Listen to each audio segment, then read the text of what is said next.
My name is Zoe and my channel is Vegan Mental Iron. My channel is just about investing in mental iron, which is just an anagram of environmentalist, good mental health, good food, all those things being linked and taking care of the planet. This is my boyfriend Dimitri. Hi guys! His Instagrams will be below because there are two of them. And we're in his shop right now that he runs in our town. Hub City Smokes. Come find me in New Brunswick. Beautiful place. We're in the lounge right now. We got our food here for this mukbang, which is our first mukbang ever. This is veganized. Can't see it at all. We have Mackin Cheese. Wait, I will recite it because I know the whole menu. We have elbow pasta with a sweet potato truffle cashew cream as the sauce, roasted broccoli, smoked shiitake, and breadcrumbs. Delicious. Sounds good. And it's literally like probably my favorite item on the whole menu. And the Reuben right here, which we have, is on the house bread, which is a delicious multigrain bread baked in-house. And it's got Russian dressing, smoked tofu, sauerkraut, sauteed kale, and cashew cheese. And the side of fries. It's very good. So what are we going to talk about today? I guess we're going to talk about how we met, like our relationship, being vegan together as a couple, and whatever random fun stuff pops up, I guess. Where we were when we met versus where we are now, like in our lives, in a grand sense. Oh sure, big difference, big difference. So, do you want to like start telling how we met, or should I? So there's two different ways that we met for the first time apparently. The first time we didn't actually meet, but the second time we actually did. The first time I was working at Veganized, actually this restaurant, which is funny, kind of a coincidence there, but I was working as a waiter, and you know, you meet people, you get your floor on with a couple different people here and there, and apparently I had met her there, so you know, she was with her mom at the restaurant, so apparently there wasn't a lot of room for action, so to speak. What? What does that mean? I don't know. There wasn't a lot of room to flirt, I guess. Get my number in front of my mom. Actually, yeah, exactly. Long story short, we ended up meeting later on Tinder. I was scrolling, swiping, whatever it was, and you know, there she was. We got to talking, and you know, found out she actually lived right by me, so we got together pretty soon after that, right? I think our first date was rock climbing, right? Yeah, we went to the rock climbing place. So been together ever since. Just a coincidence that we're actually both vegan. I think we both actually got into veganism for health reasons, but the more that we educated ourselves, the more that we learned about it, definitely turned those tides around and helped us stay vegan after we both, you know, got through more of the rough times in our lives, you know, and I definitely think that it's helped me balance out my, you know, my physiology. I feel much better than I did a couple of years ago, and it's also opened up the doors for a lot of fun stuff for me, you know. I've been able to, you know, she's the real chef here, but I've been able to, you know, cook a little bit for myself now, become a little bit more self-sufficient, and educate others who might be interested in this stuff as well, and introduce them to a healthier path and lifestyle. And I think that's really important to share with people, you know. And great restaurants like Veganized, that's just one place where it starts. And you know, I'm just really, really thankful that you caught my eye that one day. And I'm happy that we're here, and I'm happy that you helped me open up this beautiful store, and you're starting a YouTube channel, which is fantastic. It's fun. Yeah, like it's kind of crazy. Like I like to think we would have met if it weren't for Tinder, but you never know, and like you might find someone without expecting it. People use Tinder for all sorts of things, so. Yeah, it really depends, you know? Yeah, it's kind of a tool, so it depends what you do with it. Like, it just, you make that connection, and what you do with it afterwards is kind of up to you. And to be honest, I think that it's more of a genuine thing when, because I'm pretty sure that we both established this before, I don't think either of us were really looking for a relationship. You know, we were kind of just looking for something quick, so to speak, and you know, it just really goes to show, you know? Yeah, when you click with someone, you click, and like, personally, I had been like single for a while, and I was very in touch with who I was at the time, so it's like I was ready. She was ready. Ready for that sandwich. So I guess early days, what were things like when we first met? Like how did things go? I was a student at Rutgers still. This was 2016, right? In the fall, it was like October, and then he lived a street away from me, and there's this little park in between the two buildings, and I would like go on the swings there, and he'd be like blowing glass, like probably like 100 feet away from me, and like we didn't even know it, and we ended up crossing paths. He had just stopped working at Veganized, right? What were you doing in your backyard? when I was working at the restaurant, which was great. I did that for about 1.5 years, almost 2 years. I ended up training a lot of people there, meeting a lot of awesome people, but then I just really wanted to pursue my own career in glass. I've been a glass blower for the past 5 years or so. I do specifically borosilicate lamp working, so that pretty much just means I'm a pipe maker in this day and age. But also. But I make pendants, jewelry, the whole nine. You know, it's pretty much the reason why I opened up the store, so I can be a little bit more self-sufficient, you know, be able to do what I love while at the same time providing a higher quality product to the city. But yeah, that's where I was. I was on Plum Street in my backyard. I had a little 2-car garage where I sort of refabbed it into a glass blowing studio, if that makes any sense. You know, a little kiln, a little torch, this and that, some tubing. You know, from there it pretty much just took off. I remember spending countless hours in that shed, you know, because when you're on the torch, time kind of flies by. You don't really know when 5, 6, 10 hours have gone by. You know, you're just really focused and locked into the piece that you're making. So yeah, definitely a lot of time spent there. Really, really thankful for that shop space for the time being. Those are good you know? times. Yeah, those were good times. It makes me think back when things were a little bit smaller, you know, yeah, simpler. We would like sit back there together, and because I'd have homework to work on, and I took like a film class, so I'd like play with footage, but not really, because I didn't know what I was doing back then, and like write poetry next to him. Those old videos weren't so bad though. Yeah, not bad. Reel some of those old videos, some of those old like little clips that you have of me like blowing glass. That'll be good. Yeah, I'll do that. I'll throw them in there. Yeah, because they're pretty good. She knew how to hit them angles. It was alright. Yeah. Can I blow by that? Yeah. Oh yeah, shaky hands, huh? I had coffee earlier. Where are we now in life, I suppose? We are like things are a little different now, because you know, after college I had a bit of a transition phase, and Dimitri had like probably in the past 2 years before opening this place up, you had a bunch of jobs. Yeah, and I had one job working door to door, which was cool. Yeah, but we both like worked in customer service and stuff, and it's good. It's a good experience. Working several jobs in smoke shops, in glass galleries, things like that really let me collect the skills that I needed to have in order to open up my own. Here we are, sort of like a culmination of the best of everything that I've sort of taken from, you know. And I think that's a great piece of advice for a lot of people. You know, if you have that dream job, if you have that service that you found that you want to provide to be able to make money, go after that. And if you don't know how to go after that, or you don't have the funds to go after that, find a job that includes your skill set. You know, find a job that will give you a piece of what you need in order to fulfill that dream. I'll tell you something about growing up. You want to grow up? You gotta go through some shit. If you don't go through the shit, you're not gonna know what it's like when you stepped out of the shit. It has a consistency when you walk through it. Oh. Eating over here. Yeah, it's okay. It's a mukbang. It's a mukbang, mukbang, gangbang, gang slang, a chang-a-lang, a sandwich bang, a yummy tang. What else can we talk about? CBD and things like that, you know? CBD, we can talk about CBD a little. I think CBD is awesome. Yeah, we sell a lot of CBD products in the store, and yeah, we have like all sorts of cool stuff like tinctures and things like that. But if you don't know what CBD is, if you were to look at the cannabis plant contains hundreds of different compounds that react with your body on a physiological level, which is called your endocannabinoid system, right? So the main two that we feel the most are CBD and THC. The THC is the psychoactive ingredient, which actually makes the cannabis plant considered illegal on a federal standpoint in most states. But if it's under a certain amount of THC, it actually becomes industrial hemp.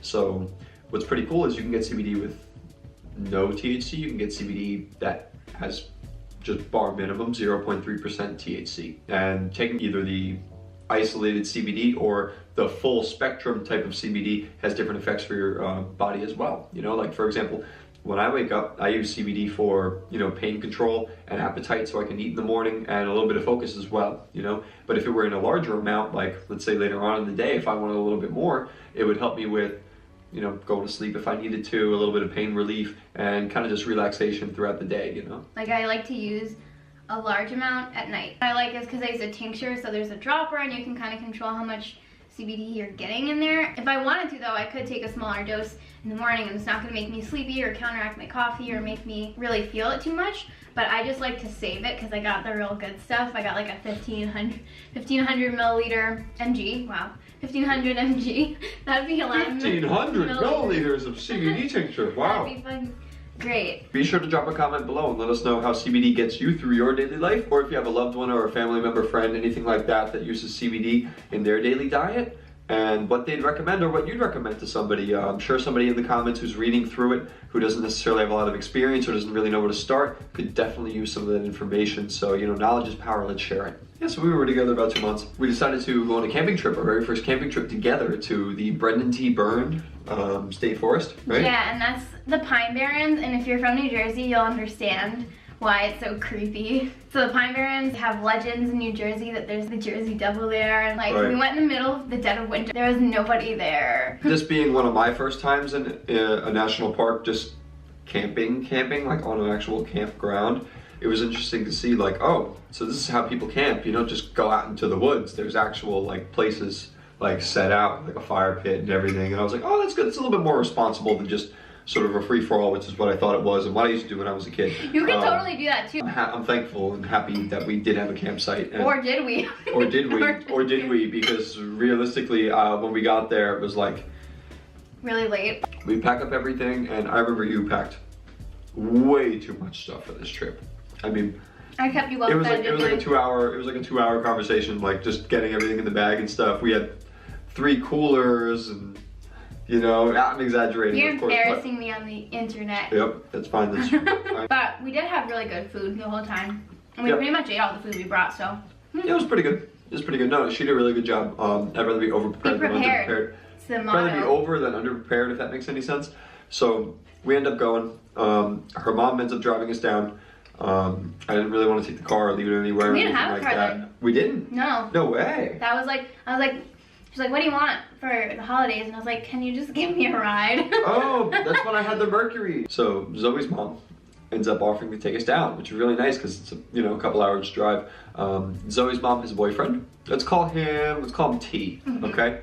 So T decides to tag along, which is great. Yeah, give her company on the way back. Give some company on the way back, right, exactly. He's a nice boyfriend. He's a really nice guy. It's, fortunately your father passed away a couple years ago, so it's the first big relationship that her mother's been in recently, so. At the time, I didn't know him very well, so I was like, all right, I guess we'll be in the car. Now's the time to get to know the guy. So, so we saddle up, we head on out. If you're watching this, I love you, T. Yep, I love you, T. But we're on the drive, and it's in the middle of winter. You know, it's well, not the middle of winter, but winter's just starting. It's December. The roads are pretty slick, and they only got worse on the way up to the park. And when we got into the park, we definitely knew that we were in the park because they were like not trails. Like they were like normal roads that would have been roads in the normal situation of life. Right. But because of the storm, like they looked like beaten paths with snow on them. Yeah, so. Basically there was about a foot of snow on the ground when we were driving.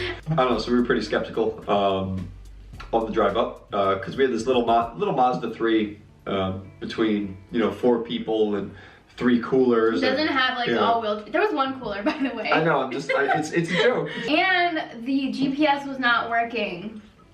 Do you remember that? It wasn't. Oh, see, this is why. And my mom's like, "Where's the freaking entrance?" Like, and it's getting dark out, and like. It's getting dark. The snow is all over the road. T is not an outdoor cat. Let's just say. Right. That's really all it boils down to. He's not an outdoor cat, and he's like not spent a lot of time out in nature. And like for some people, especially like people who've heard the stories of the place we were in the Pine Barrens.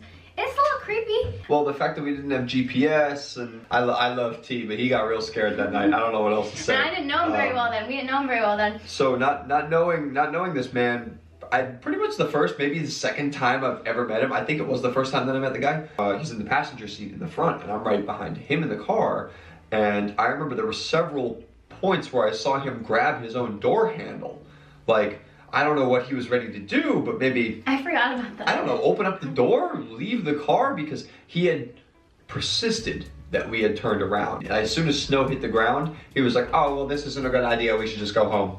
There was T who really, really wanted to go home, and then there was Zoe who really, really, really just wanted to get to the spot and get things going. Yeah, it's like, I've been planning this for weeks. You know, so between the two of those things, you know. The most quotable thing that he said, and we still say it to each other sometimes when like we're in a situation.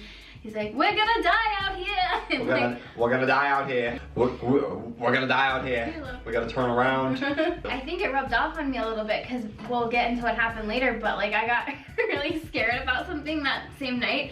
You know, it's also a creepy forest. It's just kind of scary. Like link a video about the Jersey Devil here, so I'm gonna do that. But basically, so we finally, after like circling and not being able to find the spot for a while, my mom was like, you know what, Zoe, like if we can't find a safe place to drop you, like I can't in good conscience as a good mother, you know, like do this and just leave you here. Like what if something happens? Stopped and she was like, okay, like we thought this was the spot, and she's like, go get out and see if you can find the site. And then we got out and like walked for like 5 minutes, and then I was like, okay, Mom, we found the spot. I was convinced T was gonna just have her book it. Yeah, cause I really didn't want to leave, and like I had save yourselves. And like I was like, I know we'll be able to find the spot tomorrow. Like our phones have a full charge, and he had a flip phone at the time, so it was like you know those things hold the charge. And I had full charge on my phone. We had external batteries. We had really warm sleeping bags. It was probably like 15 degrees. It was colder than that. Yeah, we had very good sleeping bags. We had our little stove. I remember I was so hungry that I just needed food right away. So before we even set up camp, like I remember putting stakes in the ground for the tarp wall, getting the boiler ready, and it was just so like cold to the fingers. This was his first time camping. It was my first time camping. You're welcome, babe. And I made some gnocchi. Yeah, that's what it was. I made some gnocchi. We burned some and we didn't have any sauce or any seasoning. We could have made stuff. Anything like that, but we could have, but we would have had to open up the whole thing and everything would have gotten wet. And, yeah, you go. So we made do. Yes. Right? We almost died that night. So I wake up in the middle of the night. I'm pretty sure that the Pine Barrens isn't really bear territory, but I had been very careful about our food anyway, because I'm just, as someone who's been camping before, I know you have to be really careful about bears. You don't want to like leave anything that smells on you or whatever. So we had like pretty much bear-proofed the site. Like there was nothing. Oh, I remember you were super adamant about bears, and like it's the middle of the winter. And, like, not much experience with that kind of stuff. So I was just, you know, oh yeah, let me toss that apple core, like yeah. And then in the middle of the night, I wake up and I like hear like, and I'm like, oh my god. Babe, and I like try to wake him up. Yeah, she wakes me up, right? So like there's something outside the tent. There's something outside the tent. Like it was like literally like right there. There's something outside. There's something outside. So I'm trying to play it cool, half awake. Just be quiet. Just be still. Just be quiet. And then he fell back asleep. And we didn't hear anything. No, we didn't hear anything, so I fell back asleep, and then it fucking came back, and it was like. So I don't know what that was, but the sound comes back, right? I realized that the sound is not coming from behind here or from behind here, which is what I thought it was coming from before, but it's coming from behind him, and I'm like, oh my god, there's like a wolf behind him, like on the other side of the tent wall, and like, oh my god, and then I like kind of move a little bit towards it to see what I can hear a little better, and he goes, I realized it was him the whole time. So embarrassing. Yeah, good memories though. We wake up the next morning, and we have one of the park rangers looking for us. And he's like, oh, we didn't know what happened to you guys, you know? Sometimes it means you guys are alive, sometimes it means you guys aren't. Actually, in this area, we found a couple who actually didn't make it, and a couple years ago, and you weren't so far from where they were. And we're like, oh, good thing we had good gear. Oh yeah, trust in your gear. Mm-hmm. But also, I guess you should know how to like set up your tent and avoid bears. And how to make good gnocchi. Yes. But yeah, they helped us get to our site. Just you know, because we probably would have had to hike a couple miles to get there with all the stuff. So they brought us over there. We got some wood. We had a really fabulous rest of the weekend, but like it was a rocky start, and it was pretty fun. I'd say so. So that's the end of our story with camping. And I hope you liked it, and if you have any interesting camping stories, we'd really like to hear them, particularly if they involve deception or the Jersey Devil or near-death experience or bears or wolves or people that you think are bears or wolves.